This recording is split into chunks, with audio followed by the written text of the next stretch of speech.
Are you experiencing an unplanned pregnancy and wondering if there's hope for your life and the life of the little one inside of you? Or are you a person who wants to help vulnerable women who find themselves unexpectedly pregnant? Joining me now is Patricia Wiedemer, the Executive Director of LifeCanada National. Welcome to 100 Huntley Street, Pat. Thank you so much, and thank you for allowing me to speak on this topic. Well, thank you, Pat. We're so thankful for the work you're doing in affirming life in women and their unborn babies. Tell us a little bit more about what your organization does. What's your mission? Our mission as LifeCanada is to work with the groups across Canada. There are various right-to-life groups, there are, I'd say, pro-life groups or life-affirming groups. Many have undergone a few changes in their mission statement to broaden and reach more people. But to work with those member groups across the country, bring them together under a national umbrella so that we can provide them with resources and insights and a sense of networking that we can assist each other in proclaiming life across our country.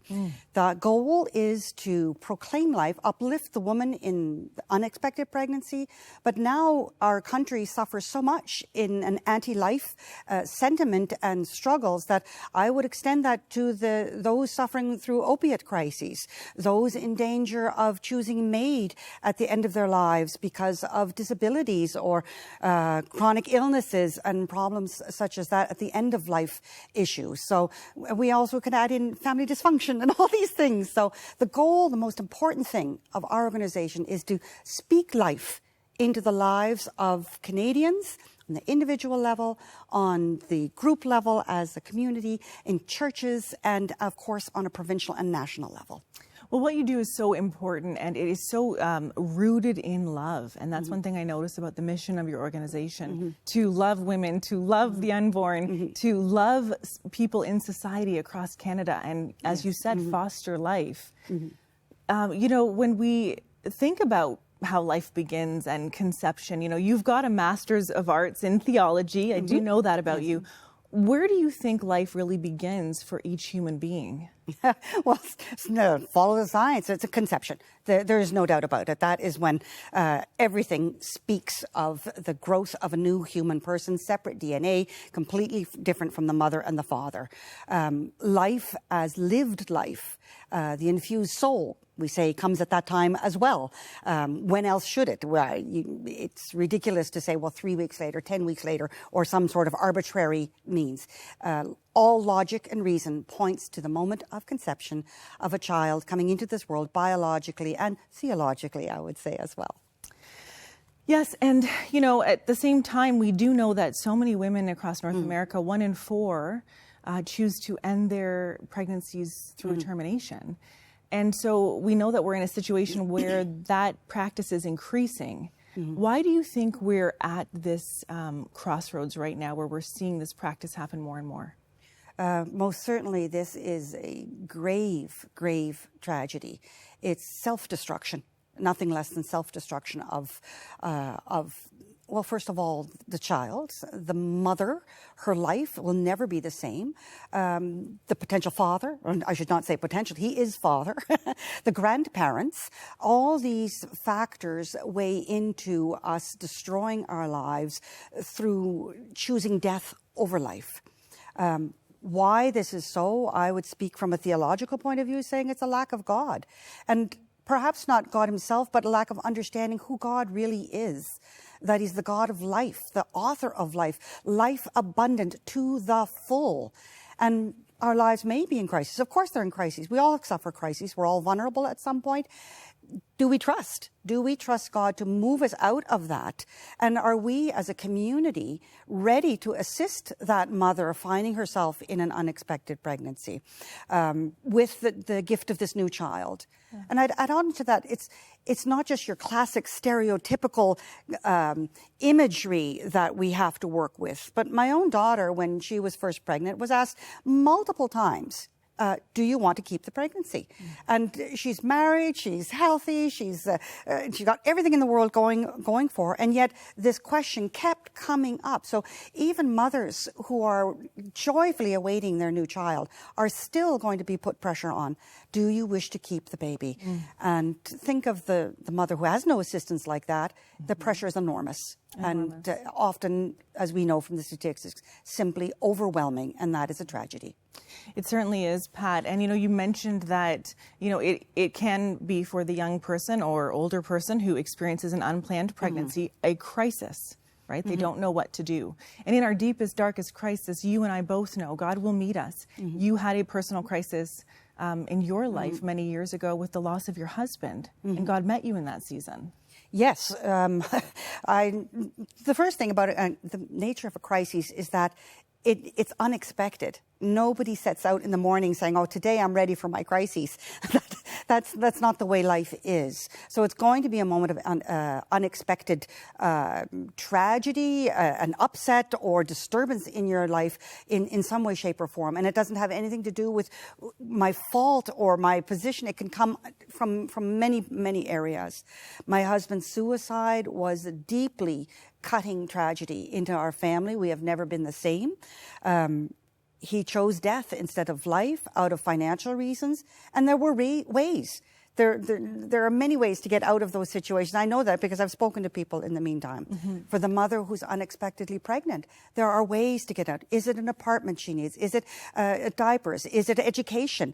All those things are circumstantial. We can fix those things. They're so very easy to fix if we say we're going to preserve life and choose life over all else. Well, there are so many outreaches and so many organizations that will support a mother who's having an unplanned pregnancy and help her to, get on her feet, stay on her feet with the little one, all those different layers. One of the things that I know through personal experience as a youth pastor many years ago is that there were teenagers around me, teenage girls who were experiencing pregnancy, and the pressure on them to terminate their pregnancy was enormous. And in fact, they didn't know they had different options even.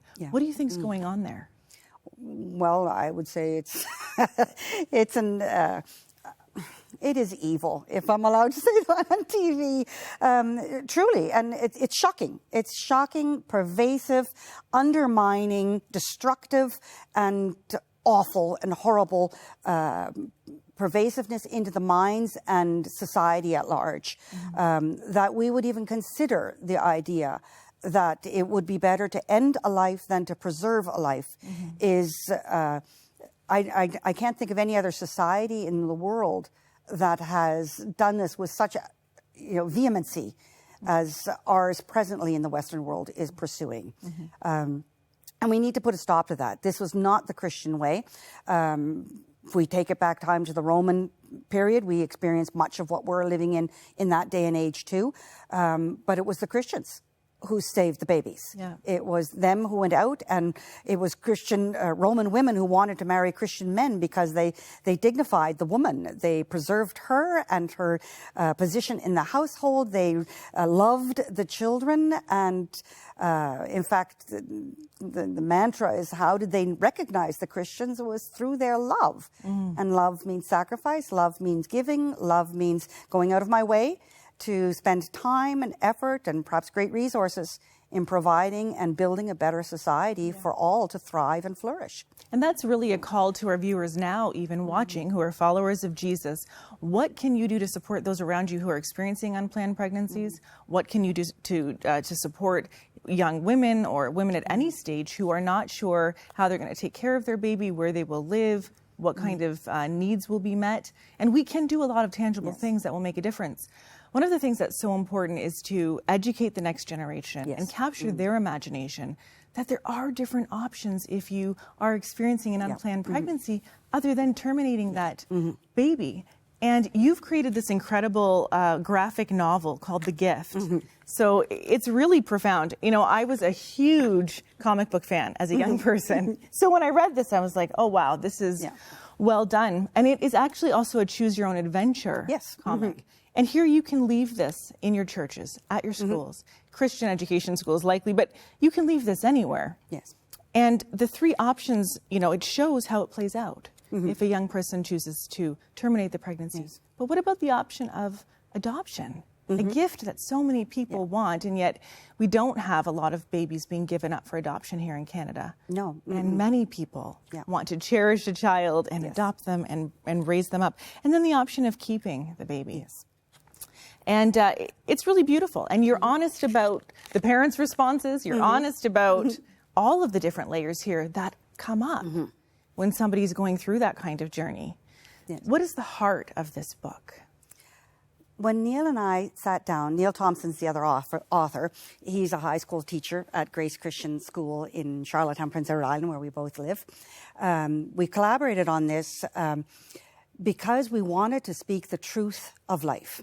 Part of his responsibility is teaching a family life course, so it fit in with his domain of the curriculum.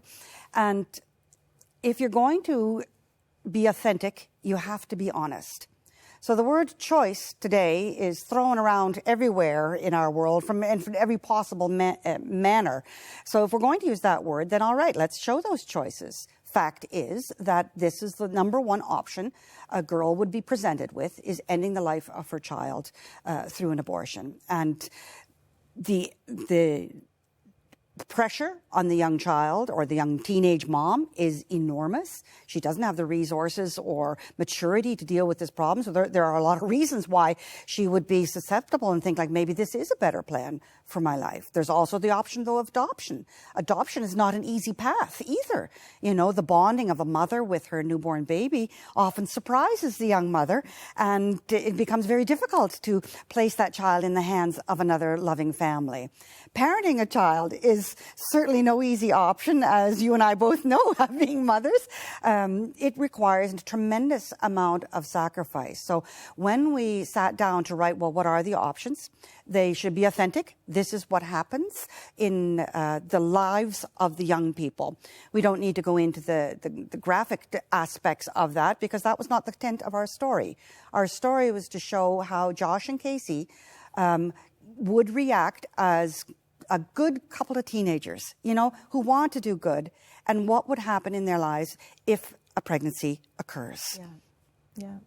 It's so good, Pat, and I'm so thankful for this resource. And, you know, I know many of our viewers would be interested in it, and so they can go to your website, LifeCanada.org, yes, and to find out more about what you guys are doing. Pat, thank you so much for, you know, cherishing and protecting and celebrating life across our nation. And thank you so much for being with us today.